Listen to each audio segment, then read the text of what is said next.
Hi, welcome to my channel. Subscribe my channel, Story S in Tamil Pani. சந்தர்ப்ப காதல்.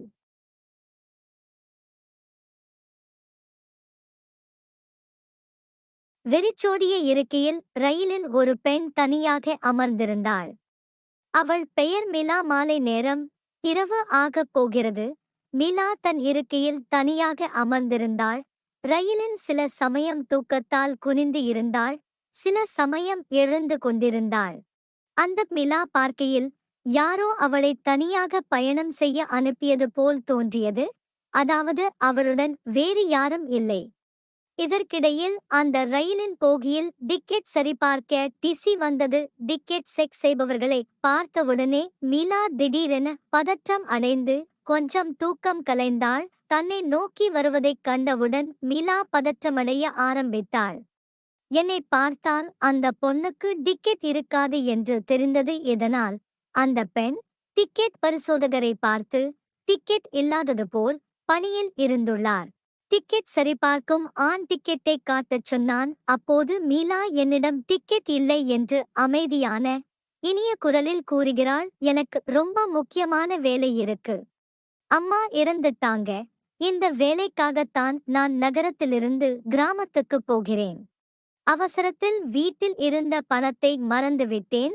அதனால் ticket கூட வாங்க முடியவில்லை. காலையில் டிக்கெட்டுகளை சரிபார்ப்பவர்கள் டிக்கெட் எடுக்காவிட்டால் 1000 ரூபாய் அபராதம் செலுத்த வேண்டும் என்கின்றனர்.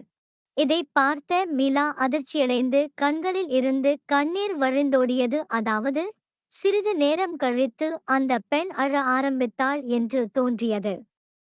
அதன் பிறகு அந்த பெண் டிக்கெட் பரிசோதகரிடம் தன்னிடம் டிக்கெட் இல்லை, பணம் கூட இல்லை என்று விளக்கம் அளித்துள்ளார். காசு இருந்திருந்தால் கண்டிப்பாக டிக்கெட் வாங்கியிருப்பேன். ஏதோ ஒரு நிர்பந்தத்தால் எனது கிராமத்திற்கு செல்கிறேன், அதனால் தான் டிக்கெட் வாங்க முடியவில்லை. டிக்கெட் பரிசோதகரை எப்படியாவது சமாதானப்படுத்தி அந்த பெண்ணை அனுப்பி வைக்கிறார். டிக்கெட் பரிசோதகரும் அவர் மீது இரக்கம் கொண்டு முழு பயணத்திற்கும் இலவச டிக்கெட்டை கொடுக்கிறார். சிறிது நேரம் கழித்து ஆண் தூங்க முடியவில்லை. பிறகு இறங்கி வந்து ஆண் மிலா போகச் சொன்னேன். மிலாடம் பணம் இல்லையா என்று கேட்டேன். இதனால் பயந்து போன அந்த பெண், நான் அவசரமாக வீட்டை விட்டு வெளியேறிவிட்டேன், அதனால் பணத்தை எடுக்க மறந்துவிட்டேன் என்று கூறியுள்ளார். அதன் பிறகு என் பாக்கெட்டில் இருந்து 1500 எடுத்து அவரிடம் கொடுக்க முயற்சிக்கிறேன். ஆனால் இப்போது உங்களுக்கு பணம் தேவை. அது இல்லாமல் நீங்கள் பசியுடன் இருப்பீர்கள். மேலும் வீட்டுக்கு செல்ல டாக்ஸி கட்டணமும் தேவைப்படும்.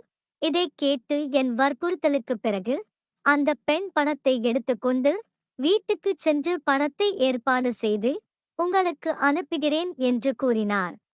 பின்னர் மிலா தூங்கச் செல்கிறாள். சிறுமியின் பயணம் காலை 9 மணிக்கு முடிவடைகிறது. மேலும் மிலா அந்த ரயிலில் இருந்து இறங்குகிறாள். அதன் பிறகு தூங்கி எழுந்து பார்த்தபோது ஆண் இருக்கையில் இல்லை.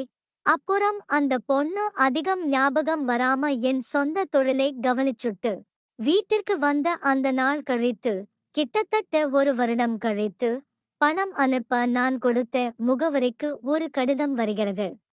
அந்த கடிதம் அதே பையனால் அனுப்பப்பட்டது. அதில் மிலா கடிதத்தில் என் அன்பான தோழனும் என் விசித்திரமான தோழனுமான உன்னால் என் பயணம் இனிமையாக இருந்தது என்று எழுதுகிறாள். இப்போது நான் உங்கள் கடனை திருப்பிச் செலுத்த விரும்புகிறேன்.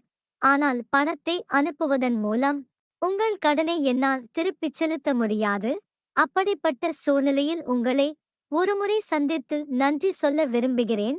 இதனுடன் அந்த கடிதத்தில் கீழே உள்ள சந்திப்பு இடம் மற்றும் நேரம் குறித்தும் அவருக்கு தெரிவிக்கப்பட்டது. அல்லது பார்க்க என்னால் என்னை தடுக்க முடியவில்லை. இந்த நேரம் வரும் மற்றும் அந்த விசித்திரமான பெண்ணை சந்திக்க முடியும் என்று நான் காத்திருக்க ஆரம்பித்தேன். அந்த விசித்திரமான பெண் ஏன் என்னை சந்திக்க இவ்வளவு ஆசைப்பட்டாள் என்று எனக்கு தெரியவில்லை என்று நான் உங்களுக்கு சொல்கிறேன். ஆனால் நான் அவளுக்கு உதவி செய்ததால் அந்த பெண் மறந்துவிட்டாரா, அல்லது எனக்கு எப்படி நன்றி சொல்வது என்று கூட தெரியவில்லையா என்று நான் எப்போதும் யோசித்துக் கொண்டிருந்தேன். அதன் பின்னர் அதே நாளில் அதே நேரத்தில் அவர் தனது கடிதத்தில் இந்த முறை விளக்கினார். நான் அந்த இடத்தை அடைந்தபோது அந்த பெண் ஏற்கனவே அதே இடத்தில் இருப்பதைக் கண்டேன். ரொம்ப நேரம் வந்தீங்களா என்று கேட்டதற்கு 1 மணி நேரத்துக்கு முன்னாடி வந்தேன் என்றாள் மிலா. நீங்கள் நிச்சயமாக எனக்காக வருவீர்கள் என்று நினைத்தேன். மேலும் அந்த மிலா, நான் இந்த பணத்தை எடுத்ததிலிருந்து, உன்னை பார்த்ததிலிருந்து என் இதயம் எங்கும் உணரவில்லை. நீங்கள் எப்போதும் என் உணர்ச்சிகளையும் என் இளமையையும் நினைவில் கொள்கிறீர்கள். Hi, welcome to my channel. Subscribe my channel, Story S in Tamil Pani. Hi, welcome to my channel.